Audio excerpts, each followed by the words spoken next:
contemplation before chanting. The Sangha is invited to come back to our breathing so that our collective energy of mindfulness will bring us together as an organism, going as a river with no more separation. Let the whole Sangha breathe as one body, chant as one body, listen as one body, and transcend the boundaries of a delusive self, liberating ourselves from the superiority complex, the inferiority complex, and the equality complex. From the depths of understanding,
Good morning, dear respected Thầy, our beloved teacher, and dear beloved community.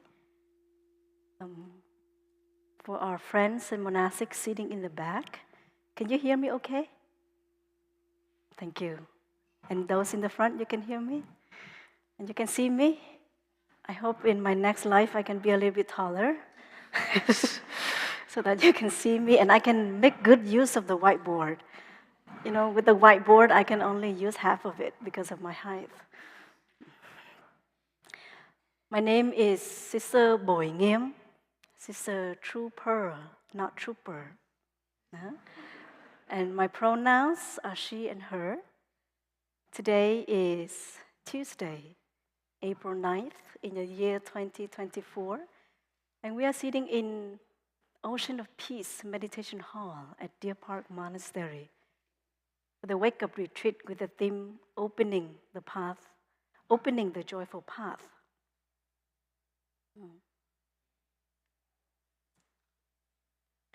There are some of you who can attend this retreat for only one more year because of your age, and some another 10 more years. But I have a secret to tell you. If you want to attend the wake-up retreat forever, you know what you can do? What? Be a monastic. Yeah. Like Rafa Jung, he's in his 50s, but he can attend the retreat. So it's a free pass for you all, only if you become a monastic. I'm so happy that this marks the 15th anniversary of the first wake-up retreat, like Rafa Blue shared yesterday. And today, I would like to be honest with you, to be open. And you know, this past few days, Usher's song just come up in my head. This is my confession. Who here knows that song? Raise your hand. Oh, we are the true millennials, right? We grew up listening to Usher, Backstreet Boys, and sing Britney Spears, Christina Aguilera, Alicia Keys, Taylor Swift, right? Any Swifties in the hall?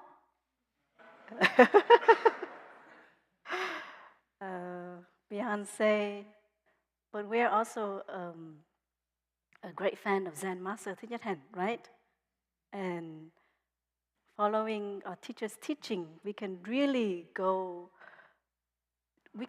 taste the deep happiness and deep joy, not just superficial one.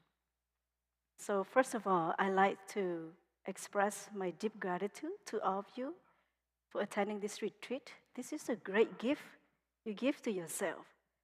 So be grateful. Tap yourself on the shoulder for saying thank you for coming to this retreat. I also want to tap myself on the shoulder for thank you for agreeing to give this Dharma talk. Yeah, it can be quite scary to sit up here to give a Dharma talk, but I know I'm with young people, and young people don't scare young people, right? Yeah, I'm only partly right, I know. And also, thank you so much for writing all these very moving messages on the whiteboard, on the card. And I will share with you the reason why I asked Sister Nghiem to draw the card on here. Because it's related to the theme I want to share today, which is stopped to start. You all stop your work, your daily concern, to come here so you can start to learn to love yourself, to heal yourself, and to live life differently, and most importantly, to think differently. Who in here come to this retreat because of all those reasons? Can you raise your hand? Right. Anyone come here to look for a partner?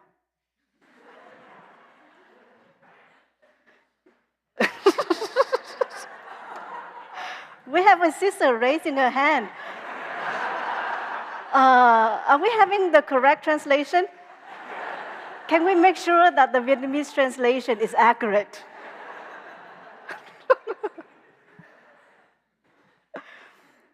We know that this is a practice center.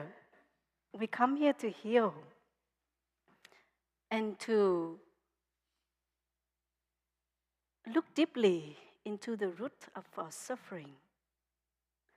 No one comes here just to have fun. And we want to bond with other people in this retreat because out in society, perhaps we lack this emotional bonding.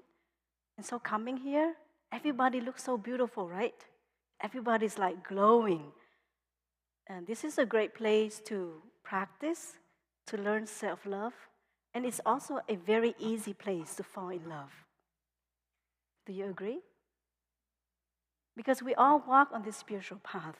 And we want to find the person that have the same aspiration, intention that we have. And so coming here is very easy that we find someone who is attracted to us. Yeah. However, I would like to share that this is a practice center. And it's okay that you fall in love with someone in this retreat. We're very happy for you with that. However, we kindly ask you to please respect the space and also not to go into the rooms of other friends that can make them feel very uncomfortable. Please excuse me, this is my confession to share with you in the beginning of this Dharma talk on this topic, because it has happened that some friends come to us and share with us that they have received very uncomfortable behaviors from other friends through just, the way that they look, the way that they touch. And we know that all of us carry some sort of trauma in our body and in our mind. And we want you all to leave this place with much healing, not to have more trauma on your body and on your mind. So dear friends, please respect other people's space. Consent is very important. We know that there are those of us who experience abuse, sexual assault, sexual harassment out there. And so it's a lot for them to have to deal with that and have to face actions that trigger them in a spiritual practice center. One of the young friends shared that with us this morning, that you guys are insane. You welcome random people to this place. They're in your kitchen, they're in your meditation hall. Yeah, you're insane. And you have no idea who these people are. But I see that it is our compassion, our kindness, our love that we have for you, our protector. And there are those of us who come here that we really want to practice mindfulness, because we know how much it helps us in our daily life. So please let us hand in hand make this a healing place, a spiritual place for everyone. And there are a number of female friends come to me in the past with tears in their eyes, saying that I feel so safe staying here at the monastery, and I'm a female, because it's very rare to find an environment like that outside. And I see there are those of you who are nodding your head, sitting in this hall, because that is the truth. So please help us. Help us cultivate true love, a love that contains respect, protection, compassion and healing. Thank you for your listening. Let us listen to one sound of the bell.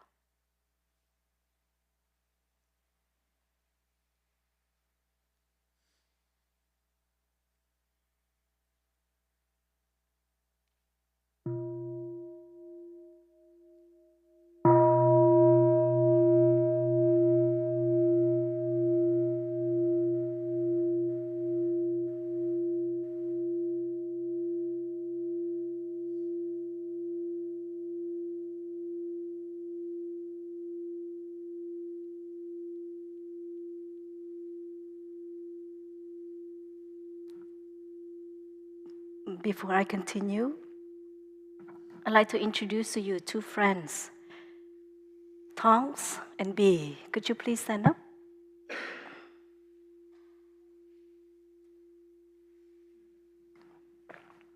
Please wave at them. So, dear friends, if in the retreat you feel uncomfortable by someone's behavior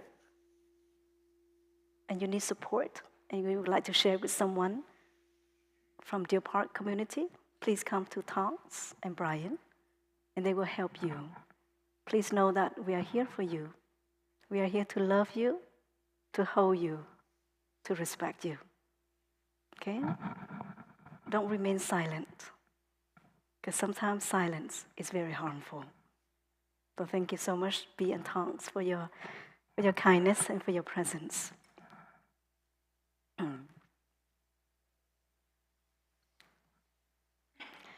May I ask how many of you here are new to mindfulness and meditation practice? Can you raise your hand?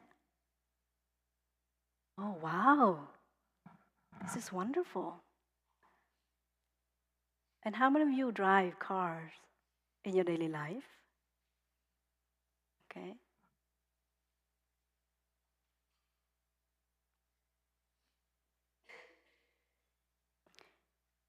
Do we consider the car as a dear friend?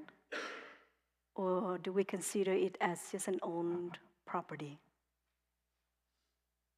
Or just an object?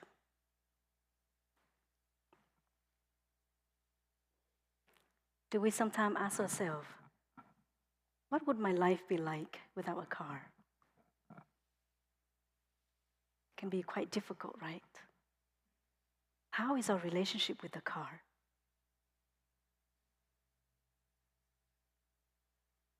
If the car is our teacher, what message would this teacher want to share with us for us to have more peace and happiness?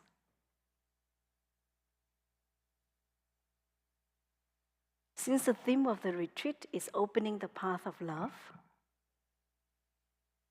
so I thought that it would be fun for us to take a road trip to life. You see on the drawing, there are 3 sisters. This is a 6-seat passenger van. And number 6 represents the 6 mantras, which I will share with you today. So we can learn stop to start with the mantras.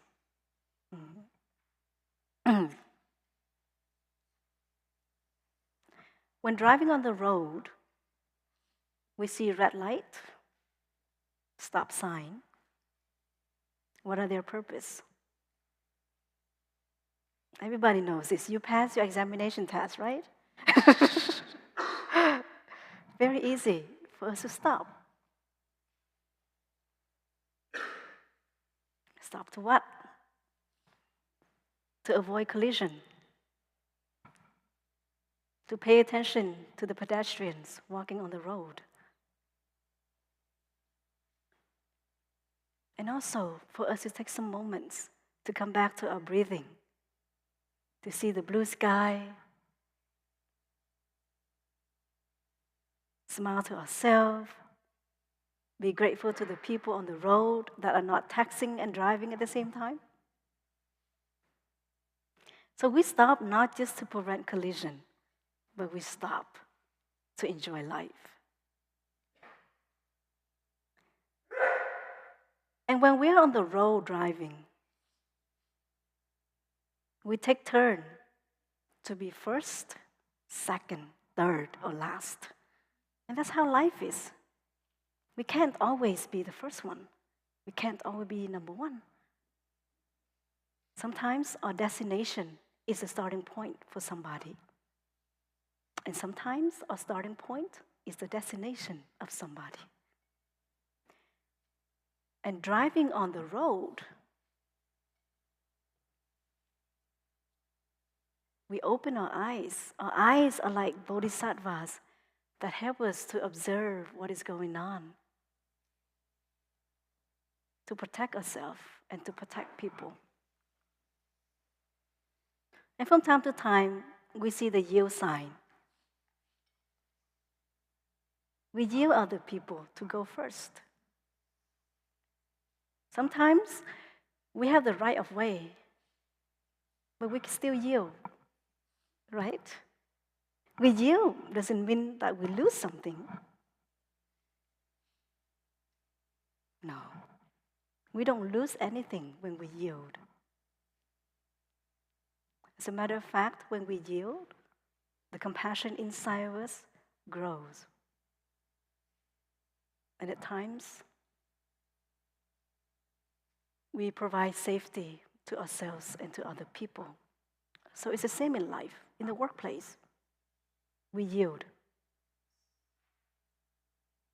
Competition separates people.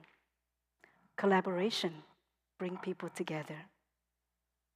When I listened to the commencement speech by Michelle Yeoh at Harvard University, that's what she said.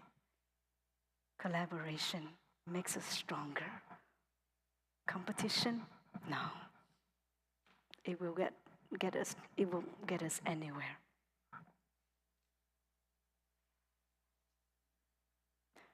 So we come to this retreat to learn to stop. To stop thinking meaninglessly or negatively, to start living and being. This is also a way to avoid collision in our life. Because we know what can happen when we think negatively so often during the day, right? We can fall into danger. We can hurt other people.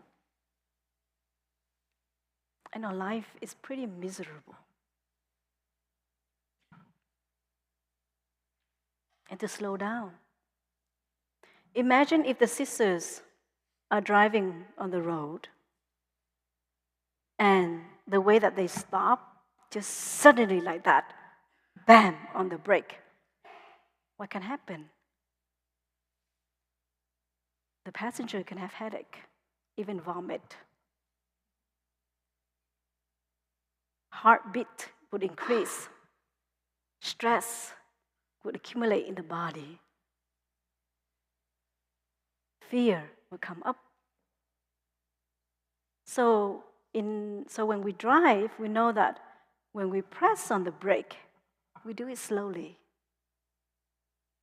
We breathe in, and we breathe out, and we press on the brake. So that we can stop without causing headache, pain to people around us, and especially to ourselves.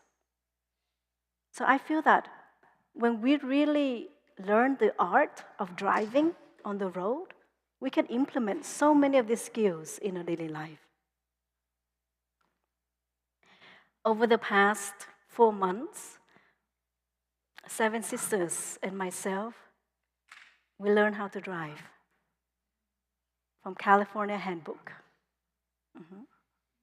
Yeah, it's very interesting. I'm still alive. So you know how well my sisters are doing. I'm still alive. And there is no damage to the car.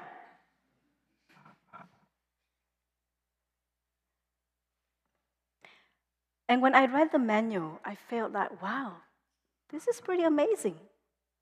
If only in life we have this rules for us. Can you imagine what our life would be like if we know that, oh, there's danger ahead, like uh, like windy road, right? Or curve, there's a deep curve or steep hill. We don't continue to go 45 miles per hour when we see those signs. Right away, our nervous system tells us to slow down, and we press gently on the brake.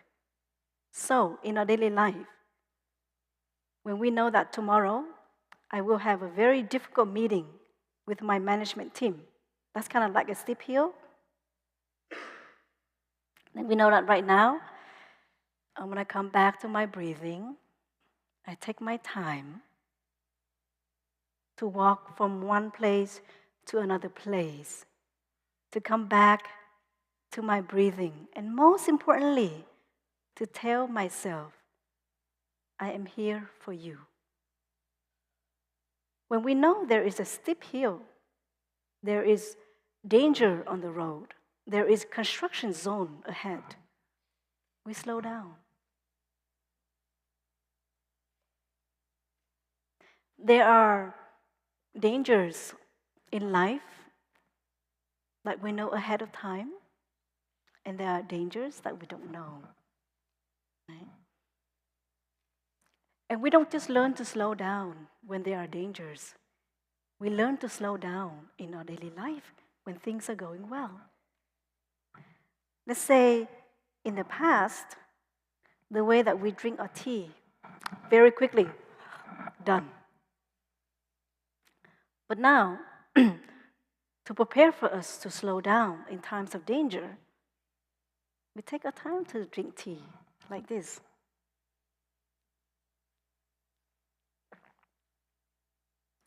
We breathe in and we breathe out. Just like while driving, we make a turn. Because in life, we know that we need to turn. Right? We have the ability to turn. So in the driving class, I share with the sisters that, sisters, when you hold the steering wheel and you make a turn, let's say you turn left, I would say, breathing in. And then you reverse the wheel and breathing out.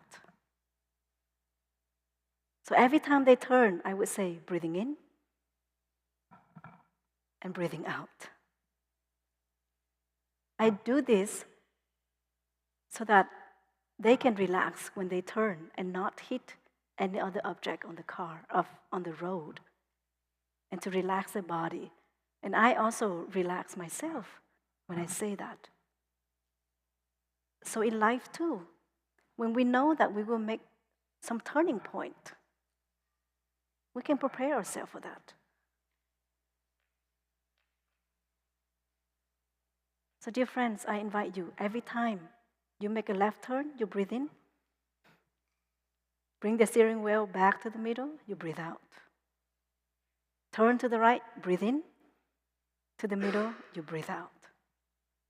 We are creating a new neural pathway in our brain so that in life, that automatic thinking of coming back to our breathing is there. If you think you can do this, can you raise your hand? Okay, I see you all raise your hand.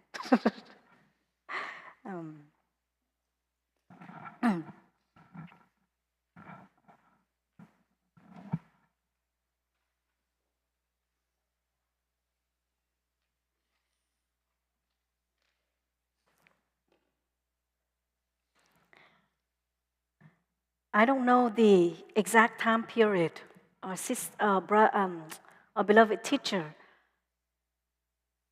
wrote the mantras, but I do know that over time he added more. Mantra is a Sanskrit word, which means it's a sacred word or sound or phrase that we repeatedly say to help us become peaceful and at ease. I think a mantra that we often hear is Om Mani Padme Hum. Right? And most of the mantras are in the languages that we don't understand. But today I want to share with you 6 mantras that for sure you can easily understand because they are in English, translated into Vietnamese. So to see the effect and the benefits of this mantra, we practice them in our daily life. Not just wait until we pray that we will pass the interview process or waiting for a call to get a job or pass examination. No, we don't wait. We don't have to wait.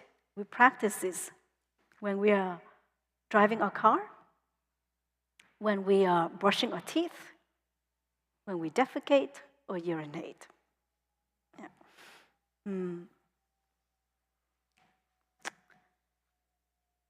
The sisters are on a journey, and their journey is the journey to nowhere. And do you know that the word nowhere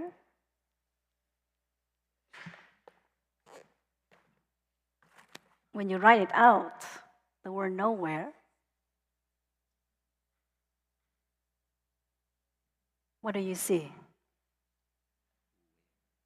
What do you see? Now here. We are moving to a journey to nowhere. We're moving to the journey to now here.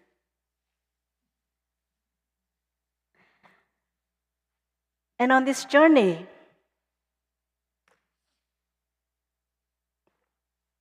we want to pass on the message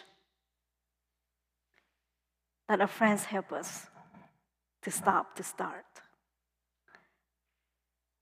And to help us to do that, besides coming back to the present moment, we have the mantras to help us. So the first mantra is, I am here for you.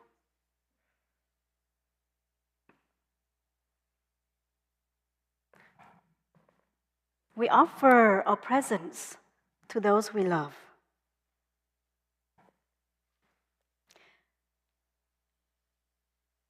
Let's look at the word you and I. When you see the word you, who do you think of? Someone outside of us? Can you raise your hand if it's someone outside of you? Okay.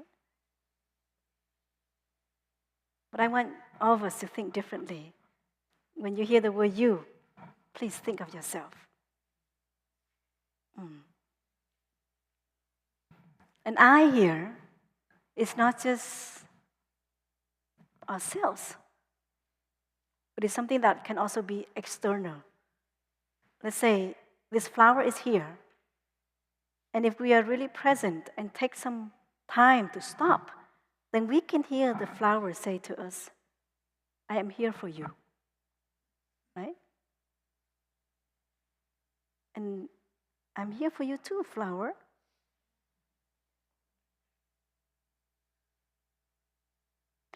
To me, it is so important to have a healthy dialogue with ourselves.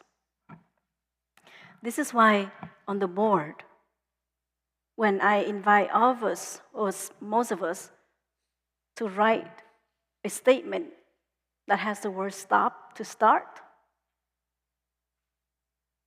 many of the messages are related to our thinking. Like one, I stopped thinking so I could start being in my body. I want to stop being so hard on myself and start loving myself.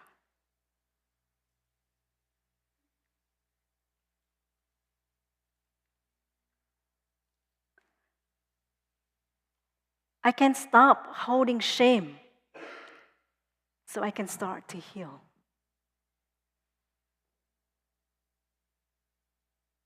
It is the relationship that we have with ourselves that can determine our happiness.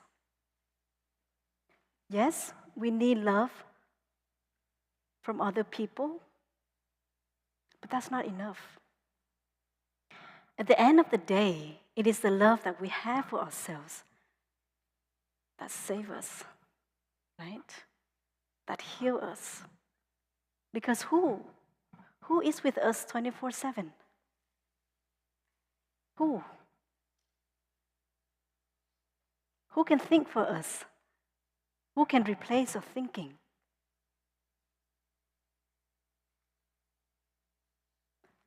So when we are alone or with a group of people, we can say silently to ourselves, say your name out. Melinda, I am here for you. When we see ourselves as a third person, there are some amazement things that can come with it. Because we know that we can treat other people with kindness very easily. So sometimes we just see ourselves as a third person.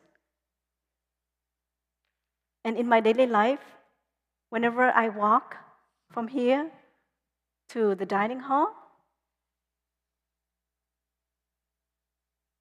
I say to myself, Sister Bo Nghiem, I'm here for you.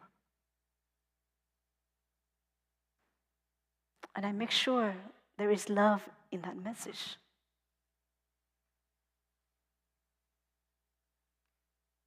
There's respect.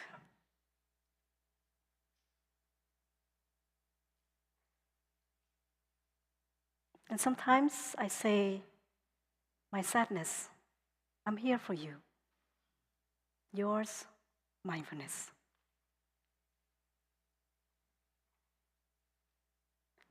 We don't push it away. My depression, I'm here for you. Yours, mindfulness. Because when mindfulness is there for depression, the depression is different. If sadness is there with depression, depression is different. Right?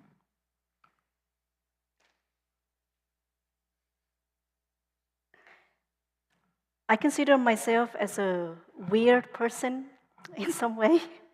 My way of thinking is quite different compared to few people. At a young age, I like to look at myself in the mirror. And I consider the mirror as like my best friend. You know, Michael Jackson has a song, Man in the Mirror. Yeah. If you want to make a change, start with the man in the mirror. And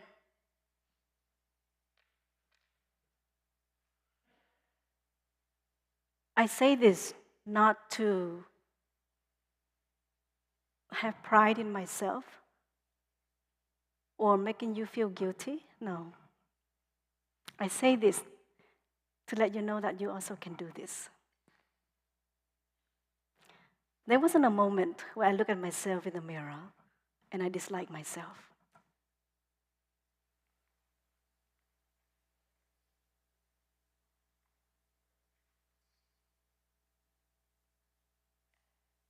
When there were moments I was sad or lonely, I look at myself and I say, Sister Bo Nghiem, I miss you.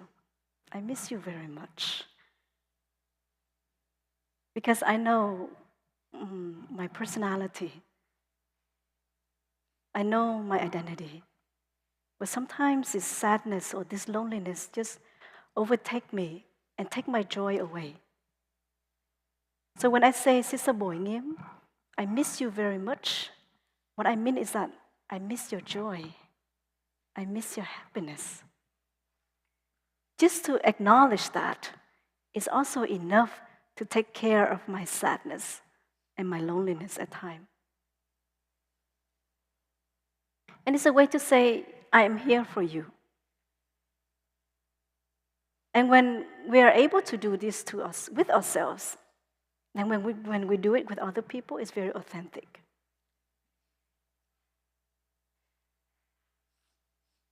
And in order for us to be present, we stop the thinking, the chattering mind, and to start being. Imagine you're going out on a date. Anyone in here in love right now? You're having dinner together. You sit next to that person, and you start to say to yourself silently, I'm here for you.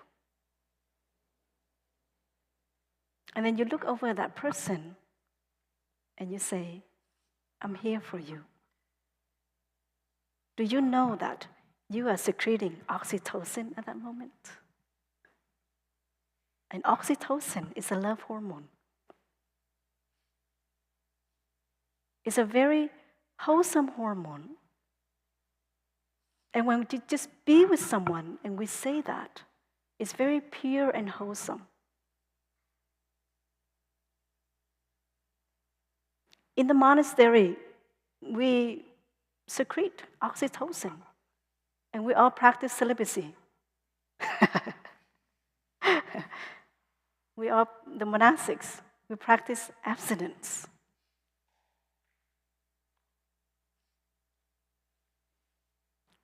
We don't need to have sex to secrete oxytocin.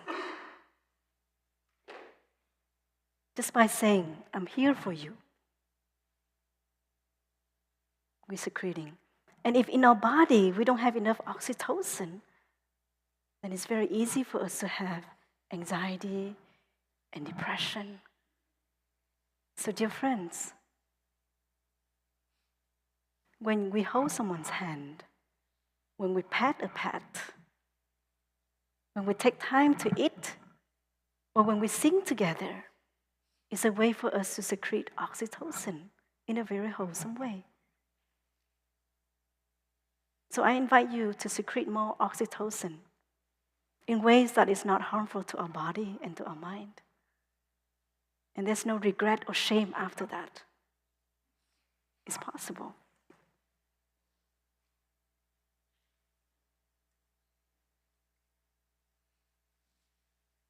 Our teachers share that the best gift to offer to our loved ones is our presence. And it's true. The material gifts that we offer is not as important as our own presence. We ourselves deserve our own presence. So in times of difficulties that we face, dear friends, say to yourself, I'm here for you. But don't do that only when we have difficulties. Start doing that when we're happy, when we are peaceful. Cultivate the peace and the happiness. It is like a saving bank account so that we can use them in times of difficulties. And this mantra, I'm here for you, is a way to say that I see you, I care for you, I love you.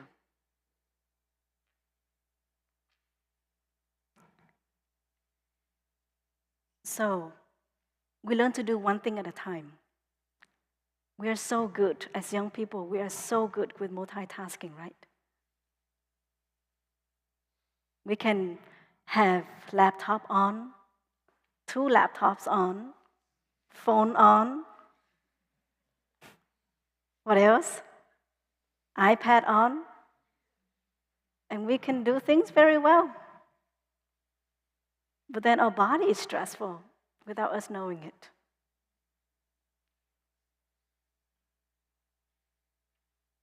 So here, a friend share.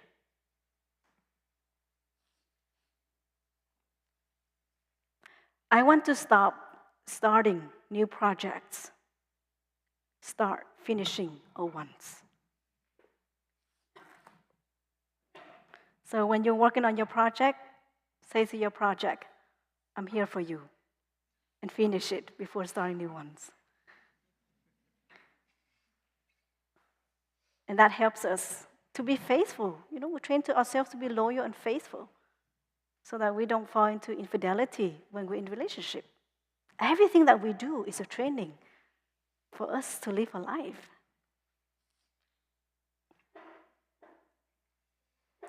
Second mantra, I know you are there.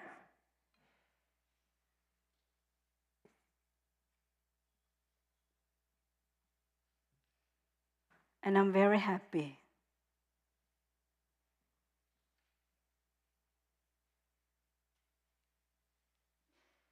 So the first one is to offer our presence, and the second one is to acknowledging the presence of other people.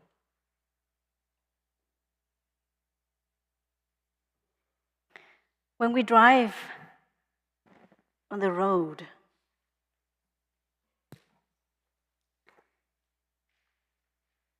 we can say this to the steering wheel.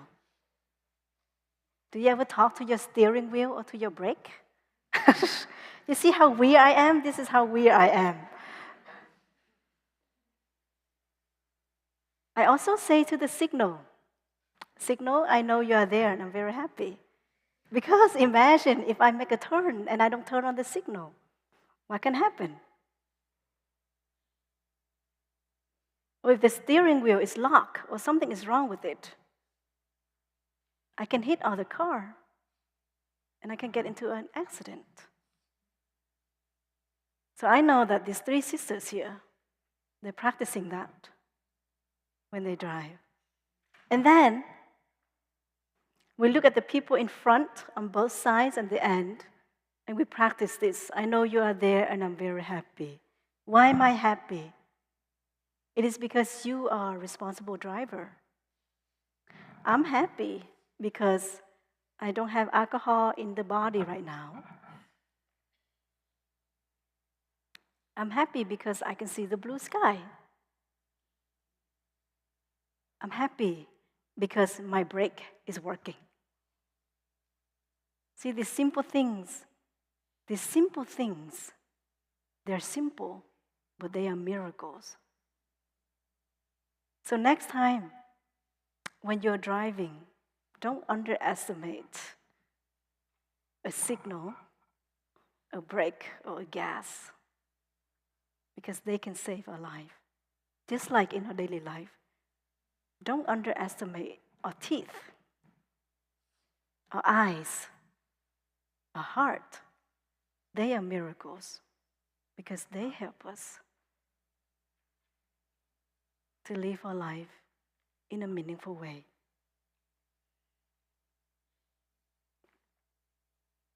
A few months ago, I was filling out the health form for insurance. I really stopped everything and just focused on the health form. And for the first time in my life, I was deeply moved by the questions that they ask. I don't know how many states in the US ask these questions, but I'm very happy that California is one of them. One of the questions, what is your gender assigned at birth? What is your gender identity now? And they gave choices and then a blank. What is your sexual orientation?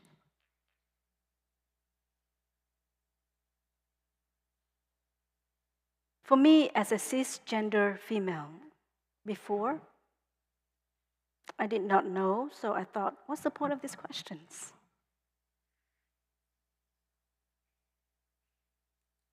But then after hearing the struggles in the LGBTQIA+ community, as well as to be more aware, I know that these questions save life.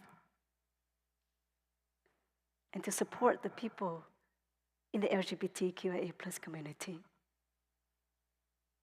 Because when we know someone who was born as intersex, the medical professionals can guess what health problems they could face. But if someone who is trans, they know how they can help.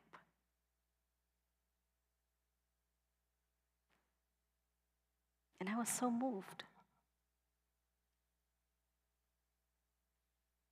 And I think the millennials, Gen Z, any Gen Z in here? You're not Gen Z. Or you're a novice, so you are Gen Z. Gen Z, you're millennial. You're I won't say your name, don't worry, it's okay. I find that the millennials and Gen Z generations are very compassionate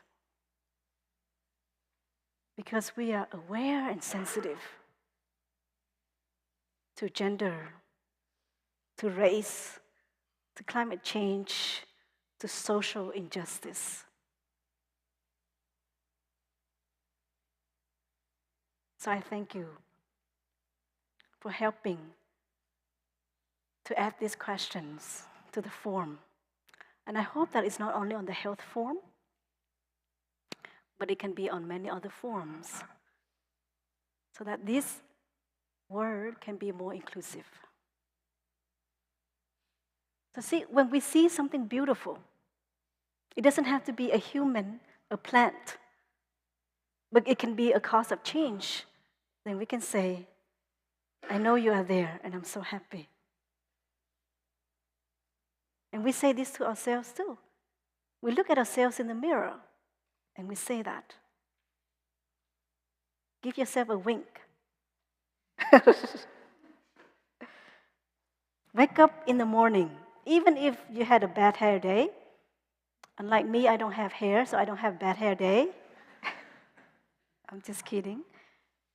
You can say to yourself, I know you are there, and I'm so happy.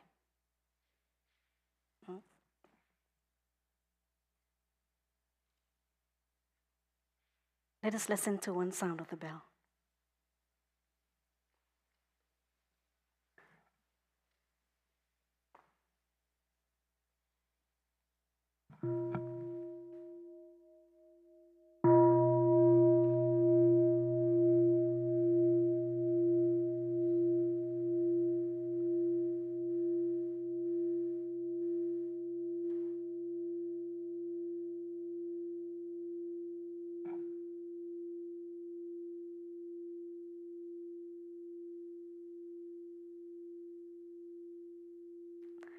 I'd like to invite all of us to do an exercise together with me. Standing here, as I look at you, I see that many of you are holding your own hands. You have your hands together like this. Please take out your hands. Can you envision what these hands are like when they were first born? Small, tiny. You had to wear gloves because it was cold outside. And then perhaps an index of an adult. Someone loved you and cared for you, placed inside of your hand, and you squeeze it tightly. You didn't want to let go. And then they released the index finger. You felt the warmth, the love. Remember the first day you held a pen to learn how to draw or to write? It was difficult. We struggled. The first day, walked to the school, a family member held our hand to cross the street, and you felt the warmth and the love. And then when we learned that, I'm having a crush on this person. I don't know why every time I see that person, my heart beats differently. A butterfly in my stomach. And then you held that person's hand. your love interest. Goosebumps from the head to the toes. You didn't want to let go. I experienced this when I was 16 in a computer class. I was typing, learning how to type. And then my boyfriend came in. We were shy. And he reached out his hand. And I looked at him. I didn't know what he wanted. And he held my hand. At that time, I didn't practice mindfulness. So I was not aware of my body in the body. But I know that it was a very good feeling. Anyone experience this? Yeah. Very pure and wholesome, right? And that feeling lasted for so long that every time I held my two hands like this, I could feel that love and that warmth. And then we broke up. It was painful. I miss holding his hand. And then I became a nun, not because of the breakup.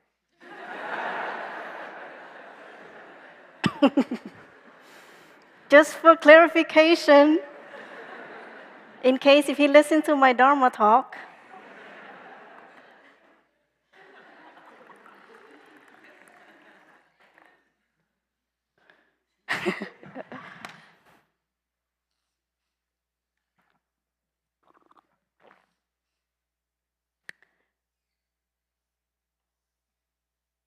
and I became a nun.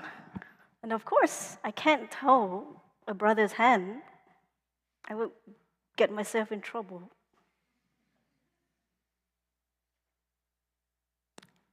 And then one day in the Dharma talk, I was sitting just like you are right now, and I was putting my two hands like this, right? And suddenly, this great love flowed from the head of my toes, from the head to my toes. And I thought to myself, I always have these two hands to hold. Why do I need to hold someone's hand to feel the love, the care, and the protection when I can hold my two hands? And until these days, after 14 years or 18 years, every time I hold my hands, I have so much love. Because these are the hands of my parents, of my ancestors. And these hands help me to practice. I know you are there and I'm very happy. So when I place my hand on my heart, I say that. When I hold someone's hand during walking meditation, I also practice it. So dear friends, hold your two hands. We do this when we are single. We do this when we are in love. In meetings, hold your two hands. At home, hold your two hands. And nobody would think you're weird, because here we all hold our hands, right? But here we add content and love into it. That's what makes it deep and special. We're secreting dopamine, serotonin, epinephrine, oxytocin, all of this when we hold our hands.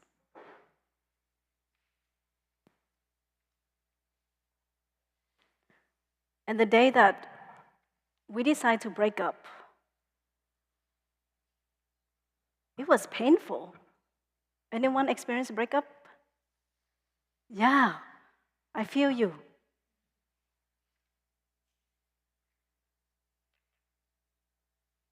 And I remember one day, I was late for my class. And so I ran really quickly to the stairs. And you know what I saw? I saw him holding hands with his new girlfriend. I couldn't walk up the stairs. I had to pretend to be strong. It was dreadful. I wanted to cry, but I couldn't because I didn't want anyone to see how weak I was. At that time, if I practiced this mantra, the third mantra, I know you are suffering and I'm here for you, then it would help me a lot.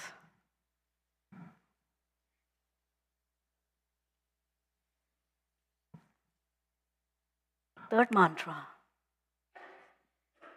I know you are suffering and I'm here for you.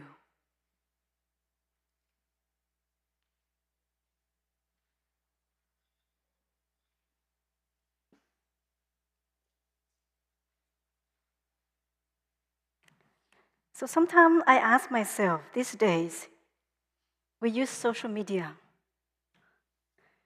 So to see images of your ex with the new love interest, it's hard, isn't it? But for some reason, we can't resist it. We don't want to see it, but we still want to see it. It's interesting. So if in the future, you see something like that, say this to yourself, and then hold your two hands. It might not help for a long time, but at least right at that moment, it can help. And it's a feeling that perhaps we will not forget easily because the pain is so deep. The romantic rejection. Thinking that something is wrong with us if this person rejects us. So, dear friends, this is not toxic positivity. This is to think differently. If someone rejects us when we are in a romantic relationship, yes, it is hurtful, but at the same time, be grateful. Because what's the point of being in a relationship? Being with someone that rejects you. We deserve better. We deserve to be with someone that loves us, that cares for us, not someone who rejects us. Because love is complicated. The first 3 months in a relationship, love hormone secretes nonstop. After that, the rush slows down, and that's when problems start to evolve. Do you know this?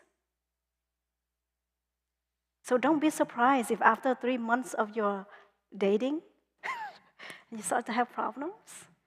It's a natural process of being in love.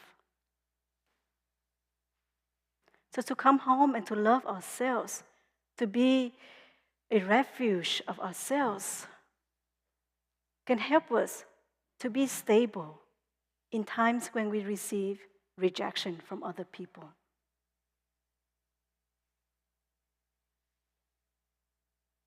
And we are grateful for that person. Yes, it's painful.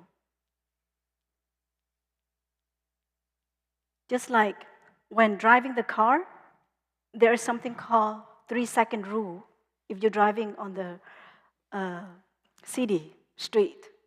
But when we drive on the highway, they have 5-second rule. Do you know what that is? Who here knows that? Can you raise your hand? Okay, good.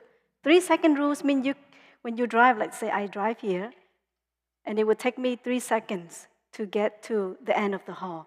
So my eyes, I have to see that far ahead. At the same time, I have to see what is right here beside me and that far ahead. So it's same in life. We give ourselves 3-second rule. Just 3-second rule, not 10-second rules. Because that can be very, very tiring. Just see what's going to happen in the next 3 days or 3 months or even less to avoid putting ourselves in dangerous situation. So this 3-second rule we can apply. We are not losing ourselves in the future. The best way to take care of the future is in this present moment. That is why this 3-second rule when we drive help us to see the danger ahead. If we know that we have been sober for some time, and if we pick up this glass of alcohol and drink it, what can happen? A friend wrote, I stopped smoking weed so I could start living life.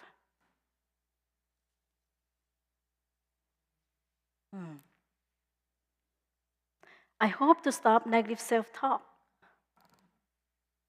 to start taking good care of my heart.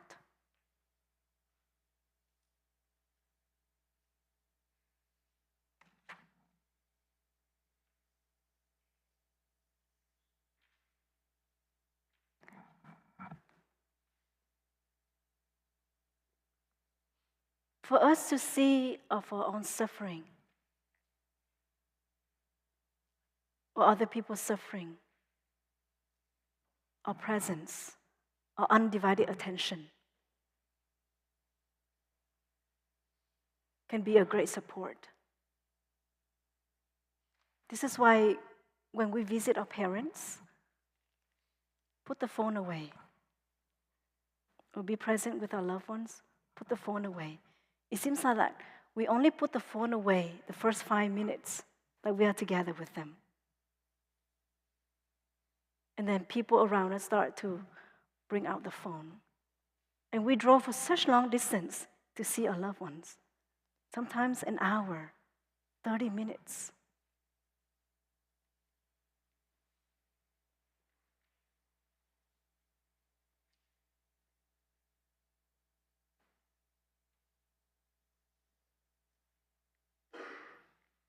The people in Gaza, Israel, Haiti,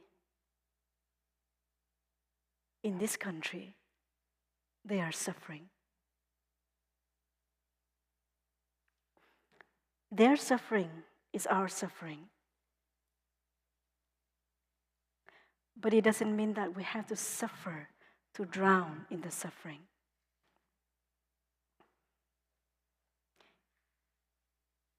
Many of you want to help. Many of us want to change the situation. But how can we change if we also suffer with them? Please don't think that if we come home, take care of ourselves, we're not taking care of other people. Because we know that peace in oneself, peace in the world. And then we can form a group, a sangha, to come together, to practice, and then write letters to the Congress, to the President. When we see a friend from the Middle East that live in the United States, we can give them a smile and let them know that you are here for them. The suffering of this world will continue to increase. I'm sorry to tell that, but it's the truth. And we can't avoid that. But are we contributing to the suffering?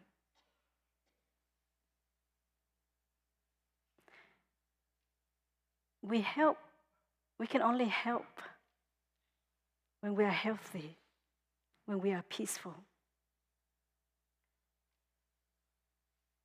This is why bringing spirituality into our life is important.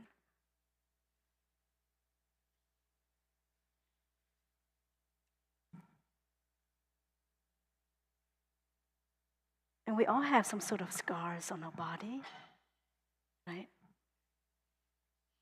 One time I was giving a consultation to a friend who was a wake-upper.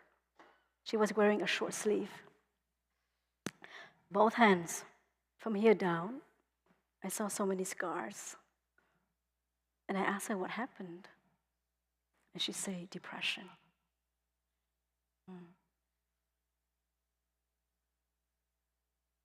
We can gently place a hand on the scar to say, I'm here for you. And breathe with it.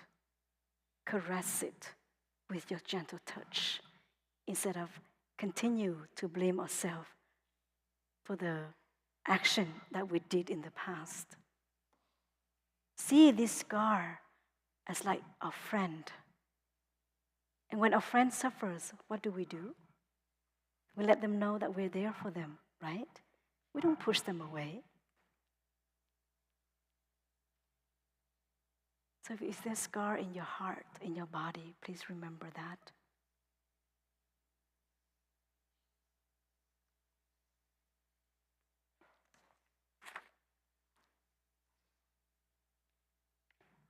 The fourth mantra. This is a happy moment.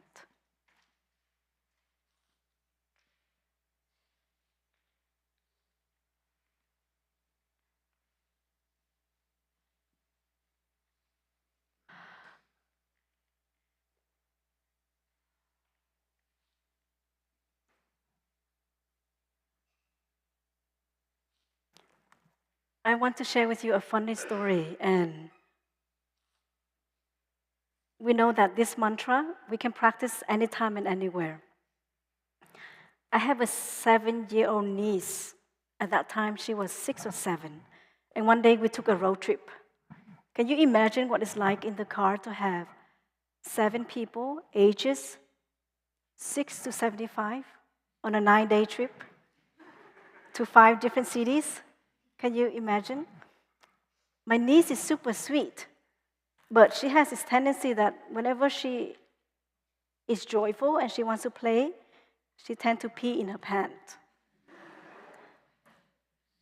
And this is going to be a long trip. I do not want that to happen while we are in the car. So one night, we sat together and I played arm wrestling with her. At first, I win, of course. But then the second time, I let her win. And then, since she won, I asked her, so, are you a big girl or a small girl? And she said, I'm a big girl. And I asked, so does a big girl pee in her pants? And she said, no. And I asked her, can you promise me one thing? That on this trip, every time you need to use the restroom, what can you say? And she said, I say that I will need to use the restroom. And you know, this is how children are. It's very interesting. When they know that they're doing something wrong, they won't make eye contact. They try to do something else to distract you, to distract themselves. So, you know, she was trying to grab a pen, grab some paper, do some drawings to avoid making eye contact with me. And I share that. Can you look at me? Promise me that when you need to use the restroom, you let me know. And she said, I promise. And I recorded this on an iPhone in case she forgets. And to my amazement, she kept her promise. She did not pee in the car. And that's when I have so much love and respect for the children. Sometimes we underestimate their ability to keep a promise, but they can. That is because we stop, we start to look, to have a conversation like we are talking to an adult. And while sitting there, I practiced, this is a happy moment. This mantra, we can practice anytime and anywhere. While brushing our teeth, no toothache, we can say, this is a happy moment.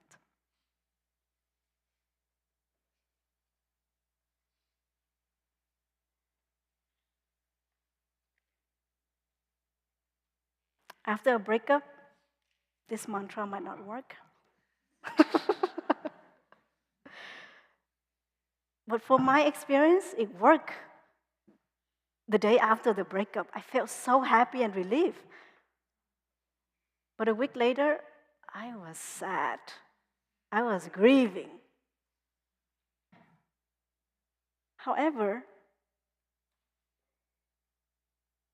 when we really take the time to practice mantra, it's amazing. This practice here is to help us to transform neutral feeling or unpleasant feeling into pleasant feeling. Let's say that you're driving on a road trip like this, right? And there's no feeling of happiness, sadness, just neutral. If we take the time to say, this is a happy moment, and then inside our head, a thought comes, how can this be a happy moment when there are 2 wars going on, when there is still racial discrimination, when there is still gender discrimination? And then another voice can say, this is a happy moment because I am aware of the suffering. You see where our minds is trying to pull us? To make us feel guilty that we are happy while there is so much suffering going on. We don't need to feel guilty. As a matter of fact, we need to cultivate more happiness and peace. Because these people need that from us.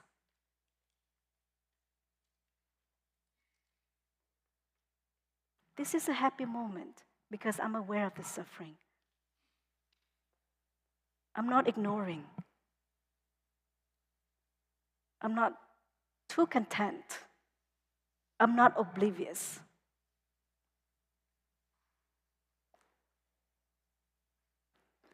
And when we walk or when we sit, we can say silently like this to help us to remind ourselves this is a happy moment.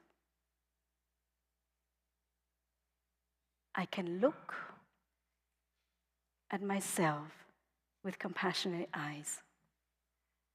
I can't harm myself anymore like I did in the past. This is a happy moment. I want to stop leading with criticality and start leading with compassion. This is a happy moment. I can stop looking for my worth in others' action in order to start enjoying myself. This is a happy moment. I'm sitting next to my family. Even if we have different political viewpoint, this is a happy moment.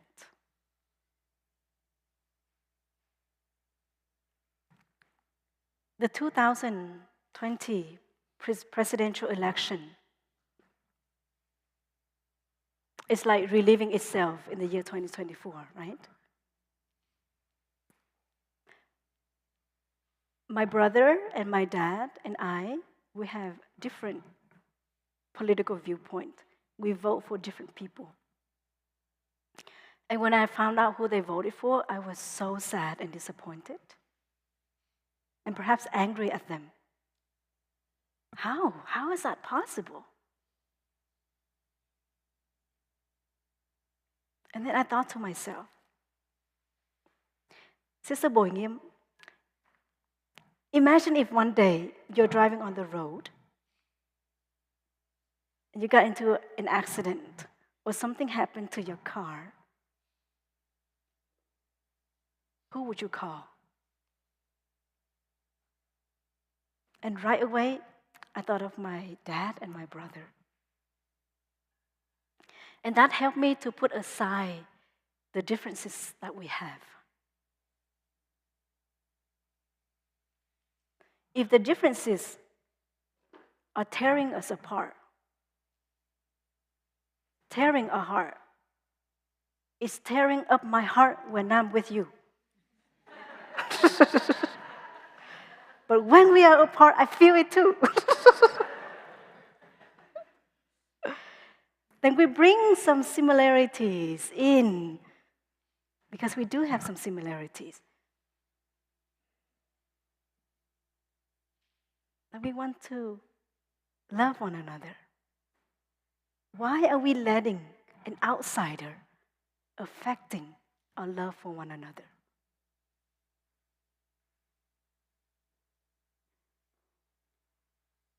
Yes, we see the other side of them that we disagree.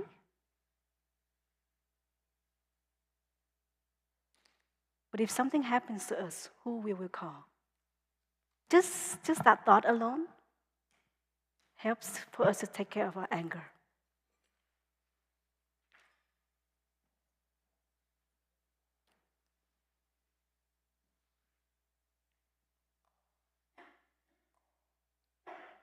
The next mantra. I suffer, please help. Actually, this is the fourth mantra. I suffer, please help.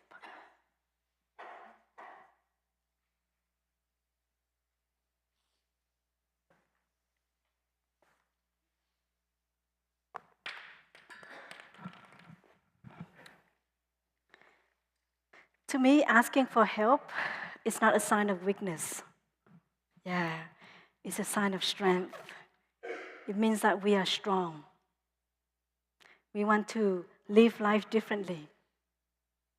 And we put away the pride and the ego. When you come to this retreat, you are practicing the mantra, I suffer, please help, right? So, dear friends, when we suffer, please don't suffer alone.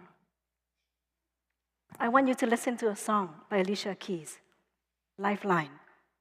You know that song? No, but you know this girl is on fire? She's just a nun and she's on fire.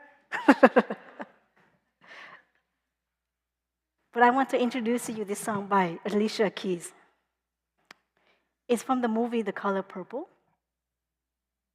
So move your head, because the beat is amazing. Brother, could you please turn on the song? I think it's good to listen to one sound of the bell before we all get excited.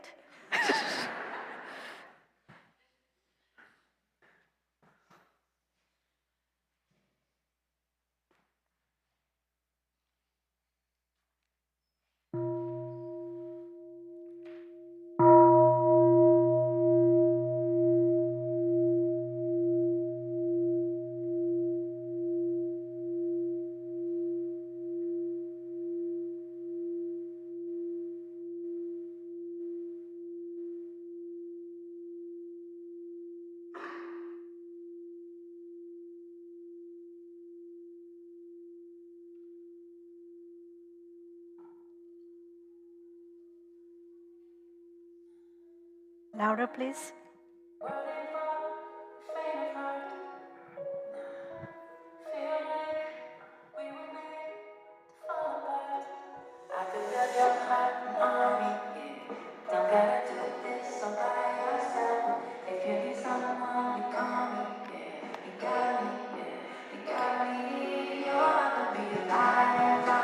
Move your head.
So there are always people on your left, on your right to support you. You don't have to be alone.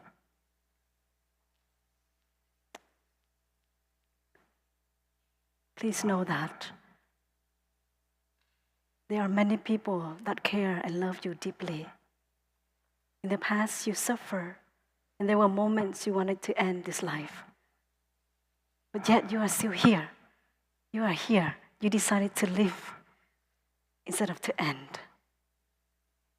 So thank you for that. Who is your lifeline? Call that person. And if there's no one for you to call, you can call 988, right? The mental health line. And if in the future someone comes to you and say, you're useless, you're worthless, you can practice the last mantra. You are partly right.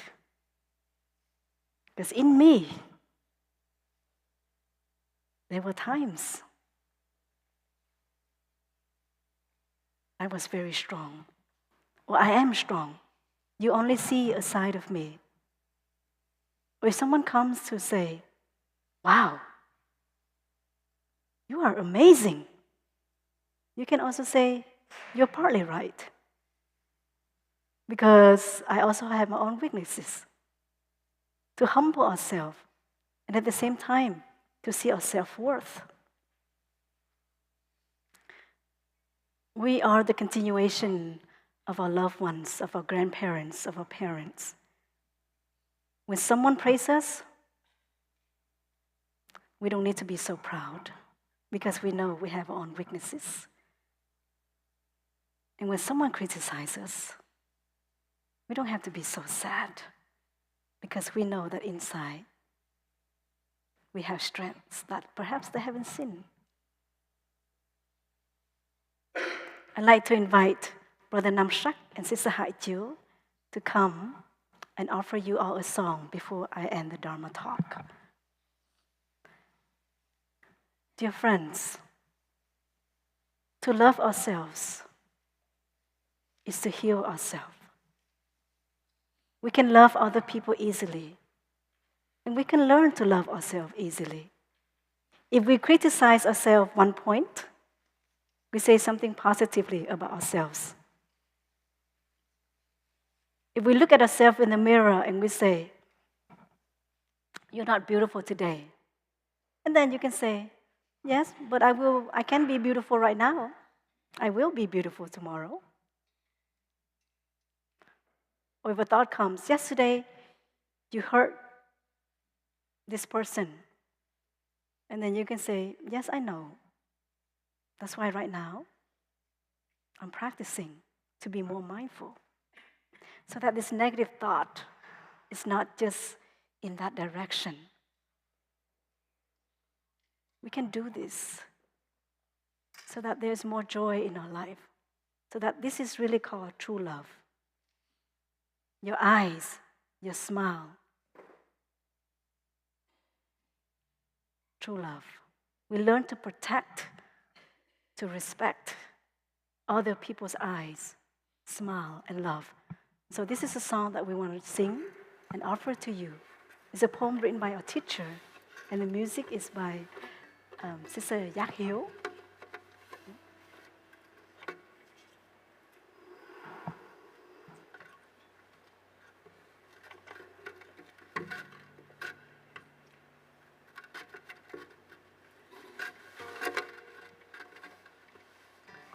When we hear this song, please think of yourself and someone you love.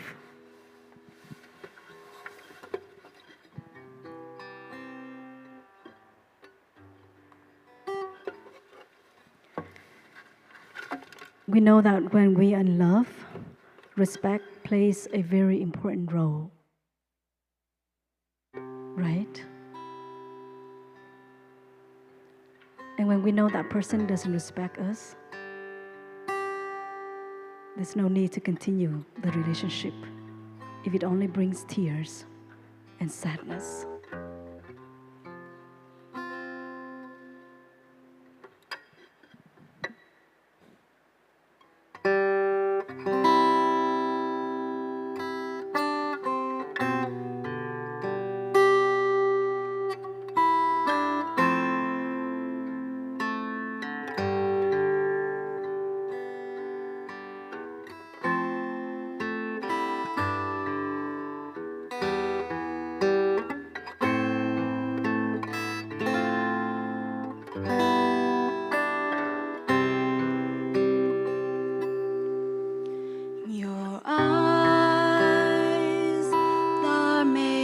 of 6 elements. They are beautiful. Should I make them mine? Should I make them last for a long time? Should I try to record them? Your voice is made of 6 elements. It is beautiful. Should I make it mine? Should I make it last for a long time? Should I try to record it? Knowing your eyes are impermanent,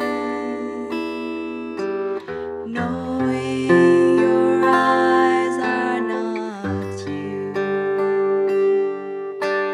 Knowing your voice is impermanent, knowing your voice is not you, loving your eyes, loving your voice, I remain free. There are so many things that I love. Your eyes, your voice, and your smile. I learn each moment to be a better lover. I learn each moment to discover my true love. To protect, to respect, and reverence is the nature of my love.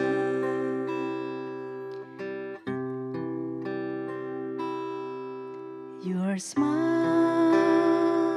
is made of 6 elements. It is beautiful. Should I make it mine? Should I make it last for a long time? Should I try to record it? Knowing your smile is impermanent,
Should I make it last for a long time? Should I try to record it? And I choose to protect, to respect, and reverence is the nature of my love.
Thank you, Sister